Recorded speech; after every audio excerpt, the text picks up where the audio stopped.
آدم، آدم، آ سانس، آ زندگی، زندگی میں آ دم، آ رب کے ہر نام کی خصوصیت، اس کے ہر نام کی پہچان، آدم، آ وجود میں آ۔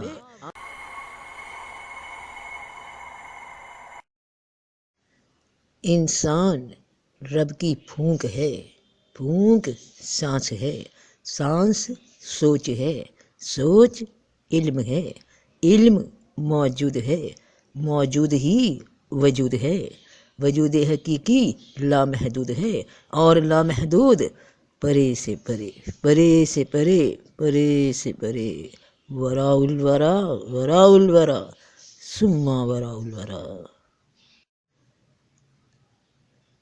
ایک ماہر تیراک، تیرنے والا وہ کنسیڈر کیا جاتا ہے جو سمندر کی مخالف لہروں کو بھی چیرتے ہوئے آگے بڑھ جائے۔ جس طرف دریا بہتا جاتا ہے اس جانب کوئی تیرنے والا کوشش کرے بھی یا نہ کرے، بنا زور وہ ان لہروں کی جانب ان کے ساتھ، باقیوں کے ساتھ سفر کرتا ہی جاتا ہے۔ تو نظر نہ آنے والی اشیاء نظر نہ آنے والی حالت میں نظر آ رہی ہیں۔ تم سمجھتے ہو کہ وہ نظر نہیں آ رہی، مگر یہ نہیں سمجھ رہے کہ وہ اسی حالت میں نظر آ رہی ہیں جس طرح باقی چیزوں کو وجود دیے گئے، جو تمہیں جس طرح نظر آ رہی ہیں۔ تو نظر نہ آنے والی چیزیں یہی ان کا لباس ہے جس میں وہ موجود ہیں۔ نظر نہ آنا کی حالت میں تمہاری نظر کے سامنے موجود ہے۔ فرشتے نظر نہیں آ رہے مگر موجود ہیں، کیونکہ ان کا وجود ہی نہ نظر آنے والے میٹیریل سے بنا ہے، تو وہ تمہارے ساتھ ہی ہیں اور نظر آ رہے ہیں نظر نہ آنے والی کیفیت میں۔ اللہ پاک، میرا رب پاک کہتا ہے، کوئی چیز اس کی مثل نہیں، اس کی کروڑ ہا مخلوقات، اس کی کروڑ ہا مخلوقات، اس کی تخلیق کردہ اشیاء، ہم ہر ایک شے کو ابھی جانتے بھی نہیں، نہ نام کے ساتھ نہ ان کے وجود کے ساتھ۔ تو جن کو جانتے ہیں ذرا ان سے بات کو سمجھنے کی کوشش کرتے ہیں، جیسے کہ انسان، فرشتے، جنات، ان کا ذکر ہم قرآن میں پڑھتے ہیں۔ تو انسان نظر آ رہا ہے، ہم ایک دوسرے کو دیکھ رہے ہیں، مگر جنات اور فرشتوں کو جانتے ہوئے بھی نہیں دیکھ پاتے۔ رب کہتا ہے کہ میں کسی بھی شے کی مثل نہیں، نہ دیکھے جانے والی اور نہ دیکھے جانے والی۔ انسانی دماغ دو انتہاؤں پہ کام کرتا ہے، اس کے سامنے یا کچھ ہے یا کچھ نہیں ہے۔ اگر کہا جائے کہ کچھ ہے بھی اور نہیں بھی تو یہ کیفیت کیا نام رکھتی ہے؟ اس کا بھی کوئی نام ہم نہیں جانتے، سوائے کہ حیرت کا مقام، کہ وہی اول ہے اور آخر بھی، ظاہر بھی اور مخفی بھی، اور وہ ہر چیز کا جاننے والا ہے۔ غور کرنا کہ وہ ہر چیز کا جاننے والا ہے اور کوئی چیز اس کی مثل نہیں، اور وہ ہر چیز کا جاننے والا ہے، تو جاننے والا ہر چیز سے الگ ہی تو ہے۔ تم اے انسان جانتے ہو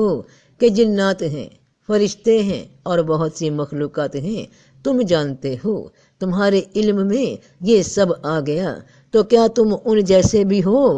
تو رب پاک کہ جس کے پاس تمام علم ہے اور جس نے ہر چیز تخلیق کی، تو وہ ان سب سے جدا ہی ہے۔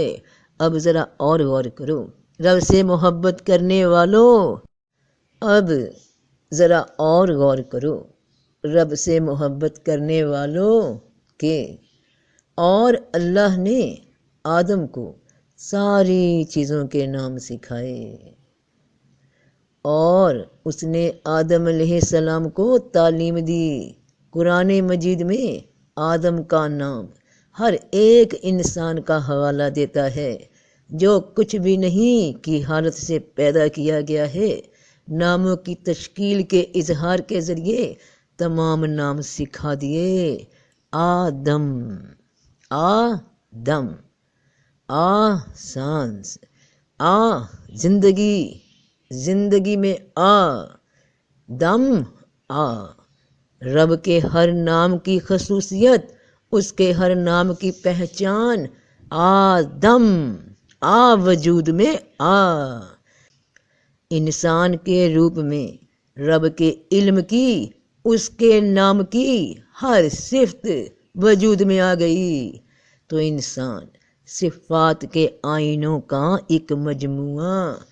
کہ میں نے چاہا میں پہچانا جاؤں تو میں نے کائنات بنا ڈالی اور انسان کو چن لیا اپنے ناموں کی خصوصیات کے اظہار کے لیے۔ تو حقیقت صرف وہ ہے جو ناموں کے پیچھے ہے۔ اس حقیقت نے زندگی کو تمام نام سکھا دیے، اچھائی بھی سکھا دی، برائی بھی سکھا دی، اور اس نے ہر چیز کا نام سکھا دیا۔ تو انسان سوچ کا نام نہیں تو پھر کیا ہے؟ جو ناموں، جو علم کے گرد ہی گردش کر رہا ہے،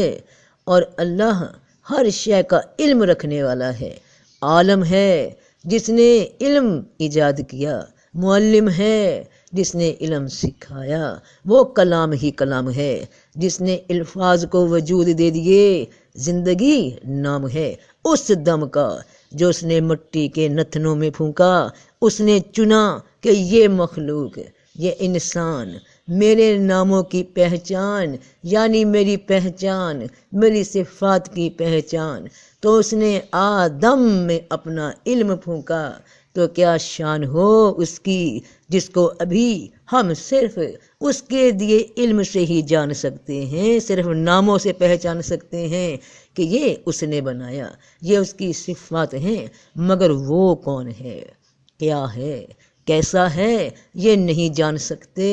کیونکہ اس نے جو علم آدم کو دیا، زندگی کو دیا، اس میں تمام چیزوں کے نام سکھا دیے، مگر یہ نہیں دکھایا، یہ نہیں سکھایا کہ سکھانے والا کون ہے، انسان۔ جب تک اس کے سکھائے ناموں میں، ان کے اظہار میں مصروف ہے، وہ تب تک سمندر کی ایک اور ہی لے میں، کسی اور ہی لہر میں سفر میں ہے، مگر جب دل میں یہ بات جاگی کہ سکھانے والے نے سب سکھایا، سب بتایا، اور پھر آنکھیں کان دے کر دکھایا بھی، سنایا بھی، سب علم ہی علم، تو جس دن ان سب باتوں سے دل باہر آیا کہ جو بھی بتایا گیا کہ نظر آنے والی اور نہ نظر آنے والی چیزیں، ان سے خیال نکل کر، جس دن سمندر کی اس موج سے نکل کر انسان نے غور کیا، جس دن سمندر کی اس موج سے نکل کر انسان نے غور کیا کہ یہ سب بتانے والا کون ہے، جو ان سب سے، جو مجھ سے، جو ہر شے سے جدا ہے، تو غور کا رخ، تو سمندر کی لہر اس دن سمندر کے مخالف سفر کرے گی، اور جس دن وہ سوچ سمندر کی مخالف بپھرتی ہوئی موجوں کو چیرتی ہوئی دوسری جانب سفر شروع کرے گی، تو زندگی قرب میں آ جائے گی، وہاں جہاں طلب نظر نہ کچھ دیکھنے کی چاہ میں، یا نہ کچھ نہ دیکھنے کی چاہ میں جدا ہو گئی، اس دن حقیقت نظر آنے لگے گی، اس دن قرب کا سفر شروع ہوگا۔ اس حالت میں لوگوں نے دل کے ہوش گوا دیے، کہہ دیا انا الحق، کہ میں ہی حق ہوں۔ جب حقیقت سامنے آ گئی تو ہوش اڑ گئے۔ بس اس اظہار کو سمجھنا، اتنا جان لینا کہ وہ رب ہے، بندہ ہی ہے، اور جو رب ہے وہی سب ہے، اس جیسا کوئی نہیں، ہم اسی کے بنائے ہوئے ہیں، اس کے الفاظ کے مجموعے ہیں، تو مخلوق کبھی خالق کے برابر نہیں۔ ہم انسان اس کے بنائے ہوئے، اس کے بندے، اس کے غلام ہیں۔ اس کے الفاظوں کی ترکیب کو سمجھ لو تو زندگی میں آ جاؤ گے، آدم آ زندگی میں آ، تو سب کا بھلا، سب کی خیر۔ جیتے رہو بہن بھائیوں، بیٹے بیٹیوں، فی امان اللہ۔